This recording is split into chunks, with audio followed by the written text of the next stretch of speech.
حضرت صالح علیہ السلام۔ سیدنا نوح علیہ السلام کے ایک پوتے کا نام سمود تھا۔ سمود کا خاندان حجاز اور تبوک کے درمیان الحجر نامی مقام پر آباد ہو گیا، جسے مداح صلح بھی کہا جاتا ہے۔ تبوک وہی مقام ہے جہاں نبی اکرم صلی اللہ علیہ وآلہ وسلم اپنے صحابہ اکرام کے ساتھ غزوہ تبوک کے لیے گئے تھے۔ یہ بہت ہی دردناک سفر تھا۔ اس غزوہ کے لیے تو صحابہ اکرام نے بڑھ چڑھ کر اپنا مال پیش کیا تھا۔ سیدنا ابو بکر صدیق رضی اللہ تعالی عنہ تو سارا گھر کا سامان ہی اٹھا لائے تھے۔ بہرحال قوم سمود کے لوگ تبوک اور حجاز کے درمیان آباد تھے۔ اس کی وادی کا نام وادی قرہ تھا۔ یہ لوگ جسمانی لحاظ سے بہت طاقتور تھے، مضبوط عمارات بناتے تھے، پہاڑوں کو تراش تراش کر ان میں گھر بناتے تھے، ان پر عمودہ نشق و نگار بھی کرتے، یعنی اللہ تعالیٰ نے انہیں ہنر عطا فرما رکھا تھا۔ اللہ تعالیٰ نے جسمانی طاقت کے ساتھ ساتھ انہیں سرسبز زمین بھی دی تھی، پیداوار خوب ہوتی، پھلدار اور سایہ دار درخت ہی درخت ہر طرف نظر آتے تھے، جانور کثرت سے دودھ دیتے، کھانا پینا بے حساب تھا، انہوں نے کبھی بھوک کا نام نہیں سنا تھا۔ اتنے طاقتور تھے کہ پہاڑوں کو تراش کر رہنے کے لیے مکان بناتے تھے۔ پھر یہ قبیلہ اتنا طاقتور ہو گیا کہ دوسرے قبیلے کے لوگ ان سے ڈرنے لگے، قبائل ان سے خوف کھانے لگے۔ اللہ تعالیٰ نے انہیں ہر طرح کی نعمتیں عطا کی تھی، لیکن انہوں نے کیا کیا؟ اللہ تعالیٰ کی دی ہوئی نعمتوں کو بتوں کی عطا کردہ نعمتیں خیال کرنے لگے، یعنی شرک میں مبتلا ہو گئے، دنیا کی زیب و زینت میں کھو گئے، اللہ تعالیٰ کی حرام کردہ چیزوں کو حلال سمجھنے لگے، اپنا وقت کھیل تماشوں اور ناچ گانوں میں بسر کرنے لگے، طاقتور کمزور پر ظلم کرنے لگا۔ مطلب یہ کہ بغیر وجہ کے زمین میں فساد مچانے لگے۔ انہوں نے اللہ تعالیٰ کی ناشکری کی، بتوں کی پوجا کی، ان کو نفع نقصان کا مالک سمجھنے لگے۔ اللہ تعالیٰ کا قانون ہے، جب اس کے بندے اسے چھوڑ کر دوسروں کی عبادت کرنے لگے، زمین میں فساد مچانے لگے، تو وہ ان پر دردناک عذاب نازل کرتا ہے اور آخرت میں بھی انہیں سخت ترین عذاب دے گا، لیکن عذاب اس وقت تک نہیں بھیجتا جب تک ان کی طرف سے اپنا کوئی نبی یا رسول نہ بھیج دے جو انہیں اللہ تعالیٰ کی طرف بلائے، بھلائی کا راستہ دکھائے۔ اللہ تعالیٰ فرماتا ہے، اور ہم اس وقت تک عذاب نہیں دیتے جب تک کہ ہم ان میں سے رسول نہ بھیج دیں۔ چنانچہ اللہ تعالیٰ نے ان میں سے سیدنا صالح علیہ السلام کو نبوت عطا فرمائی۔ نبوت ملنے سے پہلے بھی سیدنا صالح علیہ السلام بہت نیک تھے، سچائی اور ایمانت کے اعتبار سے مشہور تھے، انہوں نے بتوں کی کبھی عبادت نہیں کی تھی، آپ کی شکل و صورت ان سب میں بہتر تھی اور نسب بھی اعلیٰ تھا، یعنی ایک خاندانی شخص تھے۔ نبوت ملنے پر آپ نے اپنی قوم کو ایک اللہ کی طرف بلایا۔ قرآن کریم میں سورہ اعراف میں ہے، اور قوم سمود کی طرف سے ہم نے ان کے بھائی حضرت صالح کو نبی بنا کر بھیجا۔ انہوں نے اپنی قوم سے کہا، اے میری قوم، اللہ کی بندگی کرو، اس کے سوا کوئی معبود نہیں۔ ایک دوسری جگہ قرآن مجید میں اللہ تعالیٰ نے حضرت صالح علیہ السلام کی تبلیغ کا ذکر یوں کیا ہے، اے میری قوم، اللہ کی عبادت کرو، اس کے سوا تمہارا کوئی معبود نہیں، اسی نے تم کو زمین سے پیدا کیا اور اسی نے آباد کیا، اس سے مغفرت مانگو، اس کے آگے توبہ کرو، بے شک میرا رب نزدیک بھی ہے اور دعا بھی قبول کرنے والا ہے۔ آپ کی قوم نے آپ کا یہ پیغام سنا، لیکن ان پر کوئی اثر نہ ہوا۔ وہ ایک ایسی قوم تھی جسے شرک نے اندھا کر رکھا تھا اور شیطان نے انہیں گمراہ کر دیا تھا۔ سیدنا صالح علیہ السلام کی باتیں سن کر انہوں نے ایک دوسرے کی طرف دیکھا، یہ باتیں انہیں بہت عجیب لگی۔ آخر وہ بولے، اے صالح، اس سے پہلے ہم تم سے کئی طرح کی امیدیں رکھتے تھے، کیا تم ہم کو ان چیزوں کی عبادت سے منع کرتے ہو جن کی ہمارے بزرگ عبادت کرتے آئے؟ جس بات کی طرف تم ہمیں بلاتے ہو اس میں ہمیں سخت شک ہے۔ سیدنا صالح علیہ السلام نے ان کی بات سن کر نرم انداز میں کہا، اے میری قوم، بھلا دیکھو تو میں اپنے رب کی طرف سے کھلی دلیل پر ہوں، اس نے مجھے اپنے ہاں سے رحمت عطا کی، پھر اگر میں اللہ کی نافرمانی کروں تو اس کے سامنے میری مدد کون کرے گا؟ سیدنا صالح علیہ السلام نے انہیں ہر طرف سے سمجھایا، عقلی اور نقلی دلائل کے ذریعے سے انہیں اللہ تعالیٰ کا تعارف کروایا، انہیں اللہ تعالیٰ کی نعمتوں کا شکر ادا کرنے کی ترغیب دلائی۔ قرآن مجید نے اس بات کو سیدنا صالح کی زبانی یوں بیان کیا، میری قوم، اللہ کی عبادت کرو، اس کے سوا تمہارا کوئی معبود نہیں، اسی نے تم کو زمین سے پیدا کیا اور اس میں آباد کیا، تو اس سے مغفرت مانگو اور اس کے آگے توبہ کرو، بے شک میرا اللہ نزدیک بھی ہے اور دعا قبول کرنے والا بھی ہے۔ یہ باتیں سن کر ان کے دل ایمان سے دور رہے۔ انہوں نے سیدنا صالح علیہ السلام سے کہا، تم پر کسی نے جادو کر دیا ہے۔ غرض انہوں نے آپ کی دعوت کو ٹھکرا دیا اور کہنے لگے، بھلا ایک آدمی جو ہم میں سے ہے، ہم اس کی پیروی کریں، یوں تو ہم گمراہی اور دیوانگی میں پڑ جائیں گے۔ کیا ہم سب میں سے صرف اسی پر وحی نازل ہوئی ہے؟ یہ ہرگز نہیں ہو سکتا، بلکہ وہ جھوٹا اور مغرور شخص ہے۔ ان کی جالہانہ باتوں کے باوجود سیدنا صالح علیہ السلام بڑے صبر اور بردباری سے انہیں اللہ کی طرف بلاتے رہے، ان کی ہدایت کی تمنا کرتے رہے، لیکن سوائے چند کمزور اور غریب لوگوں کے کوئی ان پر ایمان نہ لایا۔ قوم کے بڑے سردار اور مالدار لوگ بت پرستی پر قائم رہے، انہوں نے اللہ تعالیٰ کی نعمتوں کا انکار کیا، ان نعمتوں کو بتوں کی ادا کردہ نعمتیں سمجھا۔ حضرت صالح علیہ السلام کا خوب مذاق اڑایا۔ وہ حضرت صالح علیہ السلام کا مذاق اڑاتے اور کہنے لگتے، اگر ہم اللہ تعالیٰ کے صحیح دین پر نہ ہوتے تو آج ہمیں یہ مال و دولت، سرسبز و شاداب باغات اور بلند و بالا محلات، میوہ جات کی کثرت، मीठे पानी की नहरें, ये सब कुछ क्यों हासिल होता? ये सब चीजें हमें इसलिए मिली हैं कि हम सही दीन पर हैं। उन्होंने सालेह अलैहिस्सलाम से मजीद ये भी कहा, आप खुद देखें जो लोग आपकी पैरवी कर रहे हैं वो किस हाल में हैं, उनकी तंगी और गरीबी को देखें, बताएं कि खुदा के मकबूल बंदे कौन हैं। उन्होंने हजरत सालेह अलैहिस्सलाम को यहाँ तक कह दिया तुम पर जादू हुआ है। उन्होंने इसी पर बस नहीं की बल्कि उन्होंने हजरत सालेह अलैहिस्सलाम पर ईमान लाने वाले मुसलमानों को भी तंग किया। क्या हमारे होते हुए इस पर नसीहत उतरी है, यानी हमारे जैसे मुअज़्ज़ज़ लोगों के होते हुए सालेह अलैहिस्सलाम को नबूवत मिली है? क्या तुम्हें यकीन है कि सालेह अलैहिस्सलाम अल्लाह ताला के रसूल हैं? मुसलमान उन्हें जवाब देते, हाँ बेशक वो अल्लाह ताला के रसूल हैं और हम उनके लाए हुए पैगामात पर ईमान ला चुके हैं। इस पर उन्होंने जवाब दिया, हम तो सालेह अलैहिस्सलाम पर ईमान नहीं लाएंगे। सैयदना सालेह अलैहिस्सलाम इन सब के बावजूद मुसलसल उन्हें हक की दावत देते रहे। जब उन्होंने देखा कि ये बाज नहीं आ रहे तो उन्होंने आपको तबलीग से रोकने का इरादा कर लिया। इसलिए उन्होंने तरकीब सोची कि आपको झूठा साबित कर दिया जाए। उन्होंने सैयदना सालेह अलैहिस्सलाम से कहा, अगर तू सच्चा है तो कोई निशानी ले आ, यानी कोई मौजज़ा दिखा। उनका मुतालबा सुनकर सैयदना सालेह अलैहिस्सलाम ने फरमाया, तुम किस किस्म की निशानी चाहते हो? जवाब में उन्होंने कहा, हम मशवरा करके तुम्हें बताते हैं। हज़रत सालेह अलैहिस्सलाम ने उनसे फरमाया, आप लोगों की ख्वाहिश के मुताबिक मैं आप लोगों को मौजज़ा दिखा देता हूँ, लेकिन इसके बाद अगर तुम ईमान ना लाए तो तुम पर अल्लाह का अज़ाब आएगा। हम हर साल फलां तरीक को शहर से बाहर जाते हैं, अपने साथ बुतों को भी ले जाते हैं, अच्छी पोशाक पहनाते हैं, फिर उनसे अपनी हाजतें मांगते हैं। आप भी हमारे साथ चलें, अल्लाह से अपनी मदद मांगे, फिर हम देखेंगे कि आपका खुदा आपको क्या अता फरमाता है और हमारा खुदा हमें क्या देता है। हजरत सालेह अलैहिस्सलाम ने उनकी बात कबूल कर ली। आखिर वो दिन आ गया जब उन्हें निकलना था। इस दिन को जमाने की ईद भी कहा जाता है। हजरत सालेह अलैहिस्सलाम अपने मुसलमान साथियों के साथ ईदगाह पहुँच गए। वहाँ पर काफिरों ने पहले ही बुत पहुँचा दिए। उन्होंने बुतों को अच्छी तरह नहलाया, उन्हें कपड़े पहनाए, उन्हें सजा सवार कर अपने सामने ऊंचे तख्त पर रख दिया। फिर वो बड़े अदब से उन बुतों से अपनी हाजतें मांगने लगे। हजरत सालेह अलैहिस्सलाम ने उनसे फरमाया, मांग ही रहे हो, उन बुतों से कोई अनोखी चीज मांगना ताकि हम भी देख सके कि आप लोगों के बुत किस कदर कुदरत रखते हैं। वो लोग बुतों के सामने बड़े आजिजी से बैठे मांगते रहे, लेकिन कुछ भी ना हुआ। आखिर शर्मिंदा होकर बैठ गए। हजरत सालेह अलैहिस्सलाम ने फरमाया, अब आप लोग बताएं मैं क्या करके दिखाऊं? जो आप कहेंगे मैं अल्लाह से इसके लिए दुआ करूंगा और वो हो जाएगा। अब उन काफिरों ने मशवरा किया। उन्होंने तय किया कि इनसे ऐसा मुतालबा किया जाए जिसको ये पूरा ना कर सके। आखिर उनमें से एक बोला, ऐ सालेह, क्या आपका रब हर चीज पर कादर है? सैयदना सालेह अलैहिस्सलाम ने फरमाया, हाँ बेशक। अच्छा तो फिर अपने रब से कहो इस सामने वाली चट्टान से ऊँटनी बरामद हो जाए तो हम आप पर ईमान ले आएंगे। सैयदना सालेह अलैहिस्सलाम ने उनका मुतालबा सुनकर फरमाया, ठीक है, अगर ऐसा हो गया तो क्या तुम अल्लाह पर ईमान ले आओगे? जवाब में बोले, हाँ बिल्कुल, हमारा वादा है। ये बात तय हो जाने के बाद सैयदना सालेह अलैहिस्सलाम ने वहाँ नमाज अदा की, फिर अल्लाह से दुआ की, अल्लाह ताला आपके लिए कोई चीज मुश्किल नहीं है, इनका मुतालबा पूरा फरमा दीजिए। मुसलमान भी पास ही खड़े थे। अल्लाह ताला ने उसी वक्त चट्टान को हुक्म दिया। चट्टान हरकत करने लगी, फिर फट गई। कौम समूद के सरदार उसकी तरफ बराबर देख रहे थे। उसको फटते देख कर खौफजदा हो गए। फिर जब उन्होंने चट्टान में से ऊँटनी निकलती हुई देखी तो उनकी हैरत का कोई ठिकाना ना रहा। ऊँटनी आहिस्ता आहिस्ता बाहर निकल आई। वो बिल्कुल वैसी थी जिस किस्म की ऊँटनी का उन्होंने मुतालबा किया था। ऊँटनी उनके सामने आकर खड़ी हो गई। अल्लाह ताला की इस अजीमुल शान कुदरत को देखते ही उनमें से कुछ सजदे में गिर गए, अल्लाह ताला पर ईमान ले आए। उन्होंने कहा, बेशक सालेह अलैहिस्सलाम का खुदा बड़ी ही कुदरत का मालिक है, इस पर ईमान लाना चाहिए। इस तरह उनका एक सरदार अपने बहुत से लोगों के साथ ईमान ले आया। उसने हजरत सालेह अलैहिस्सलाम से अपने रवैये के लिए माफी मांगी, लेकिन बाकी लोग गुमराही पर जमे रहे। जब कौम के अक्सर लोग कुफर पर कायम रहे तो सैयदना सालेह अलैहिस्सलाम ने उनसे फरमाया, तुमने वादा खिलाफी की है, अब अल्लाह के अजाब से बचने की एक सूरत है। ये ऊँटनी अल्लाह की निशानियों में से एक निशानी है। अगर तुमने इसके साथ बुरा सलूक किया, कोई गलत हरकत की तो अल्लाह का अजाब तुम्हें आ पकड़ेगा। सैयदना सालेह अलैहिस्सलाम के इस खिताब को सूरह आराफ में कुछ यूं बयान किया गया है, तुम्हारे पास तुम्हारे रब की तरफ से निशानी आ चुकी है। ये अल्लाह की ऊँटनी तुम्हारे लिए निशानी है। इसको अल्लाह की जमीन में चढ़ने दो, इसे बुरी नीयत से ना पकड़ना, और अगर तुमने ऐसा किया तो तुम्हें दर्दनाक अजाब पहुँचेगा। अब गौरतलब बात यह थी कि वो ऊँटनी आम ऊँटनी की तरह तो नहीं थी। वो उन लोगों के सामने चट्टान से निकली थी। अल्लाह ताला ने उसकी निस्बत अपनी तरफ करके उसे इज्जत बख्शी थी। अल्लाह ताला ने इसके बारे में एक दूसरी जगह इरशाद फरमाया है, ये अल्लाह की ऊँटनी तुम्हारे लिए निशानी है, लिहाजा इसे छोड़ दो कि अल्लाह की जमीन में जहाँ चाहे खाए। अब क्या हुआ, ऊँटनी एक दिन सारा पानी पी जाती। वो लोग बहुत परेशान हुए और हजरत सालेह अलैहिस्सलाम से शिकायत की, ये ऊँटनी तो सारा पानी पी जाती है।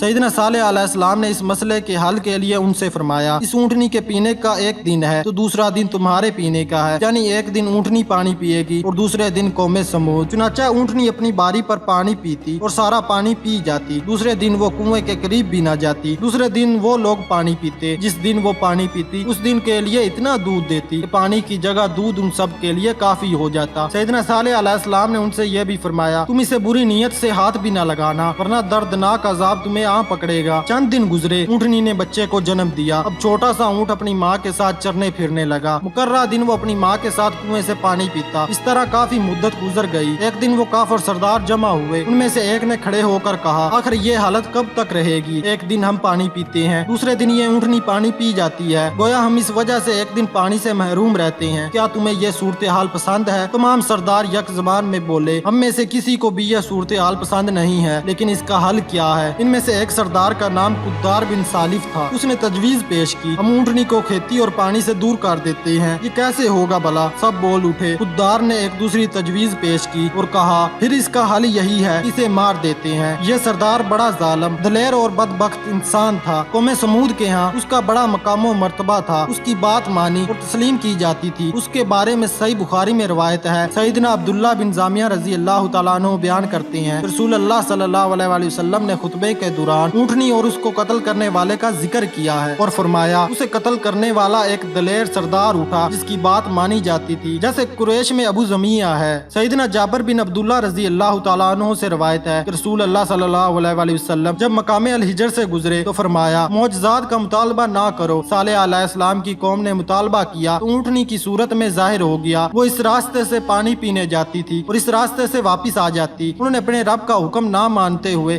सरकशी की और उसको काट दिया। एक दिन वो पानी पीती और दूसरे दिन वो उसका दूध पीते थे। खुद्दार की तजवीज सुनकर चंद सरदार डरे। उन्होंने कहा, कहीं सालेह की बात पूरी ना हो जाए, हम पर अजाब ना आ जाए। खुद्दार ने इनकार किया और सर हिलाया और कहा, सालेह नाउज बिल्ला झूठा है, उसे डर है उसके मानने वाले कहीं बाप दादाओं के दीन की तरफ पलट ना आए। अगर अजाब आया तो हमारे साथ सालेह और उसकी पैरवी करने वाले भी तो होंगे। आखिरकार उन्होंने ऊँटनी को कत्ल करने का प्रोग्राम तय कर लिया। वो जालिम ही नहीं बदबख्त भी थे। सैयदना अमार बिन यासर रजी अल्लाह तआला अन्हु से रवायत है कि रसूल अल्लाह सल्लल्लाहु अलैहि वसल्लम ने सैयदना अली से फरमाया, क्या मैं तुझे ये ना बताऊं कि सबसे ज्यादा बदबख्त कौन होगा? उन्होंने अर्ज किया, जी हाँ बताएं। नबी अकरम सल्लल्लाहु अलैहि वसल्लम ने फरमाया, दो शख्स हैं, एक तो समूद का वो सुर्ख फाम आदमी जिसने ऊँटनी को कत्ल कर दिया था, और है अली एक वो जो तुझे इस जगह पर सर पर जरब लगाएगा जिससे ये दाढ़ी खून से तर हो जाएगी। खैर उन्होंने तय किया कि ऊँटनी की टांगे काट दी जाएं ताकि वो कुएं तक ना पहुंच सके, उनका पानी सिर्फ उन्हीं के काम आए, उन्होंने पानी की बारी का इंतजार ना करना पड़े। इस बुरे काम के लिए जो संग दिल लोग आगे बढ़े उनकी तादाद 9 थी, यानी उन्होंने अल्लाह ताला की ऊँटनी को कत्ल करने की ठान ली। कुरान मजीद में इन लोगों को फसादी और शरीर कहा गया है। अल्लाह ताला ने उनका तज़किरा इस तरह किया है, और शहर में 9 शख्स थे जो जमीन में फसाद मचाते थे और इस्लाह से काम नहीं लेते थे। खैर वो 9 के 9 शख्स अंधेरे में निकले। एक शख्स के हाथ में तलवार, तीर और नेज़े थे। ऊँटनी को तलाश करने लगे। आखिर उन्होंने उसे आते देख लिया। वो कुएं की तरफ से वापस आ रही थी। खुद्दार ने आगे बढ़कर हमला करने में पहल की। उसने एक तीर ऊँटनी की तरफ फेंका, वो उसके पाँव पर जा लगा। तीर खाकर वो ऊँटनी जमीन पर गिर गई, जोर से बिलबिलाई। उसका बच्चा माँ की बिलबिलाहट सुनकर डर गया। अब बाकी लोगों ने भी तीर चलाए और उसे नेज़े मारे और उसके जिस्म से खून निकलने लगा और वो तड़पी मर गई। उसका बच्चा पहाड़ पर चढ़ गया। वो 3 बार बुलंद आवाज में बिलबिलाया, इसी चट्टान में गायब हो गया जिससे उसकी माँ निकली थी। जब शहर के लोगों को मालूम हुआ कि ऊँटनी को कत्ल कर दिया गया है तो वो खुश हुए, इसका गोश्त तकसीम किया और घरों को ले गए। सैयदना सालेह अलैहिस्सलाम को जब ये अफसोसनाक खबर मालूम हुई तो वो बहुत ज्यादा गमज़दा हुए। अपनी कौम की तरफ गए, उनसे फरमाया, तुमने इस ऊँटनी को कत्ल कर दिया है, क्या मैंने तुम्हें इसको कत्ल करने से डराया नहीं था? क्या मैंने तुमसे ये नहीं कहा था कि इसे बुरे इरादे से ना पकड़ना? अब तुमने खुद को हलाकत में डाल लिया है, तुम अल्लाह के अजाब के मुस्तहिक बन गए हो। अल्लाह ताला ने सूरह अल-शम्स में इसका वाकया जिक्र किया है। कौम समूद ने अपनी सरकशी के सबब सालेह अलैहिस्सलाम और उनके मौजज़े को झुटलाया। बस अल्लाह के रसूल ने उनसे वादा किया था कि ऊँटनी अल्लाह की तरफ से मौजज़ा है, इसे छोड़ दो, खुदा की जमीन में खाती फिरे। बस उन्होंने पैगम्बर को झुटलाया और ऊँटनी को काट दिया। बस इनके परवरदिगार ने इनके गुनाह के सबब जमाने को उल्ट मारा, बस बराबर कर दिया। नहीं, और परवरदिगार इनके अंजाम से नहीं डरता। इस पर आपकी कौम ने कहा, ऐ सालेह अलैहिस्सलाम, इस अजाब को हम पर ले आओ जिसकी धमकी हमें देते हो। चुनाचा सैयदना सालेह अलैहिस्सलाम ने उन्हें अल्लाह के हुक्म से 3 दिन तक अजाब आने का वादा कर दिया और फरमाया, अब तुम 3 दिन तक अपने घरों में फायदा उठाओ, ये वादा झूठा नहीं है। हजरत सालेह अलैहिस्सलाम ने उन्हें अजाब की लामत बताई कि तुम पर कैसे अजाब आएगा। हजरत सालेह अलैहिस्सलाम ने उन्हें बताया, मैं तुम्हें अजाब की 3 अलामतें बता रहा हूँ। ہوں، یہ علامتیں تمہارے چہروں پر ظاہر ہوگی۔ پہلی علامت یہ ہوگی کہ جمعرات کو تمہارے چہرے زرد ہو جائیں گے، جمعے کے روز تمہارے چہرے سرخ ہو جائیں گے اور ہفتے کے دن سیاہ ہو جائیں گے۔ یہ خوف اور ڈر کی علامت ہے۔ جب مہلت کا پہلا دن یعنی جمعرات کا دن آیا تو ان کے چہرے زرد ہو گئے، جیسے سیدنا صالح علیہ السلام نے فرمایا تھا۔ شام ہوئی تو انہوں نے کہا مہلت کا ایک دن گزر گیا۔ جب دوسرا دن یعنی جمعے کی صبح ہوئی تو ان کے چہرے سرخ ہو گئے۔ شام ہوئی تو انہوں نے کہا مہلت کے 2 دن گزر گئے۔ اب ہونا تو یہ چاہیے تھا ان علامات کو دیکھ کر وہ اللہ سے توبہ کر لیتے، لیکن ان علامات کو دیکھ کر بھی انہوں نے سیدنا صالح علیہ السلام کو جھوٹا خیال کیا اور اونٹنی کے ساتھ ساتھ انہیں بھی قتل کر دینے کا ارادہ کر لیا۔ انہوں نے قسمیں کھائی کہ وہ ان کے گھر پر حملہ کریں گے، انہیں اور ان کے گھر والوں کو قتل کر دیں گے۔ جو سرپرست ان کے خون کا مطالبہ کرے گا ان سے قسمیں کھا کر کہہ دیں گے کہ انہوں نے قتل نہیں کیا اور نہ وہ قتل کے وقت موجود تھے۔ قرآن مجید میں اللہ تعالیٰ فرماتا ہے انہوں نے کہا عہد کرو کہ ہم رات کو اس صالح پر اور اس کے گھر والوں پر حملہ کر دیں گے، پھر اس کے وارث سے کہہ دیں گے کہ ہم صالح علیہ السلام کے گھر والوں کی ہلاکت کے موقع پر نہیں تھے اور ہم بالکل سچے ہیں۔ جن افراد نے سیدنا صالح علیہ السلام کو شہید کرنے کی سازش کی تھی اللہ تعالیٰ نے ان پر اور ان کے ساتھیوں پر پہلے ہی عذاب نازل فرما دیا تھا اور ان پر پتھر برسا کر انہیں کچل ڈالا اور تباہ کر دیا۔ جب مہلت کا تیسرا دن آیا یعنی ہفتے کی صبح ہوئی ان کے چہرے سیاہ ہو گئے۔ شام ہوئی تو انہوں نے کہا مہلت تو ختم ہو گئی۔ جب اتوار کی صبح ہوئی انہوں نے خوشبو لگا کر تیار ہو کر بیٹھ گئے اور انتظار کرنے لگے کہ دیکھیں کون سا عذاب آتا ہے۔ انہیں معلوم نہیں تھا کہ ان کے ساتھ کیا سلوک ہونے والا ہے۔ جب سورج طلوع ہوا تو آسمان سے ایک شدید آواز آئی اور ساتھ ہی نیچے سے زلزلہ آ گیا جس سے ان کی روحیں پرواز کر گئیں اور وہ اپنے گھروں میں اس طرح گھٹنوں کے بل مردہ پڑے ہوئے رہ گئے جس طرح پرندہ مرنے کے بعد زمین پر مٹی کے ساتھ پڑا ہوتا ہے۔ قرآن مجید میں اللہ تعالیٰ نے قوم سمود کی تباہی کا نقش کچھ یوں کھینچا ہے اور سمود کے قصے میں بھی عبرت ہے۔ جب ان سے کہا گیا کہ تم کچھ دن تک فائدہ اٹھا لو لیکن انہوں نے اپنے رب کے حکم سے سرکشی کی، ان کے دیکھتے ہی دیکھتے تیز و تند کڑاکے نے ہلاک کر دیا، بس نہ تو وہ کھڑے ہو سکے اور نہ ہی بدلہ لے سکے۔ اللہ تعالیٰ نے ان کو اس طرح ملیاں میٹ کر دیا گویا کہ کبھی وہ ان کے گھر میں بسے ہی نہ تھے۔ اس طرح قوم سمود اپنے غرور، تکبر اور حق کو تسلیم کرنے کی وجہ سے تباہ و برباد کر دی گئی۔ اللہ تعالیٰ اس متعلق فرماتا ہے ہم نے سمود کو سیدھی راہ دکھائی لیکن انہوں نے ہدایت پر اندھے پن کو ترجیح دی، جس بنا پر انہوں نے ان کے برے کاموں کی وجہ سے ذلت کے عذاب نے پکڑ لیا۔ سیدنا صالح علیہ السلام آپ کے ساتھ ایمان لانے والوں کو اللہ تعالیٰ نے اپنی رحمت سے مایوس نہیں کیا۔ اللہ تعالیٰ نے اپنے رسول اور ان کے ساتھ ایمان لانے والوں کی حفاظت فرمائی۔ اللہ تعالیٰ نے قرآن کریم میں ارشاد فرمایا جب ہمارا حکم آ گیا تو ہم نے صالح اور جو لوگ ان کے ساتھ ایمان لائے تھے ان کو اپنی مہربانی سے بچا لیا، اس دن کی رسوائی سے محفوظ رکھا۔ سیدنا عبداللہ بن عمر رضی اللہ تعالیٰ عنہ بیان کرتے ہیں کہ رسول اللہ صلی اللہ علیہ وآلہ وسلم نے مقام الحجر سے گزرتے ہوئے فرمایا تھا ان عذاب یافتہ لوگوں کے علاقوں میں داخل ہونا پڑے تو صرف روتے ہوئے داخل ہوا کرو، اگر رونا نہ آئے تو ان کے علاقے میں داخل نہ ہونا، کہیں تم پر بھی وہ عذاب نہ آ جائے جو ان پر نازل ہوا تھا۔ حضرت صالح علیہ السلام پر ایمان لانے والوں کی تعداد 120 تھی جبکہ عذاب میں ہلاک ہونے والوں کی تعداد 1,500 تھی۔ قوم سمود کی ہلاکت کے بعد حضرت صالح علیہ السلام اور ان پر ایمان لانے والوں کو ساتھ لے کر حجر سے فلسطین چلے گئے۔ یہ مقام حجر سے قریب تھا اور سرسبز و شاداب بھی تھا۔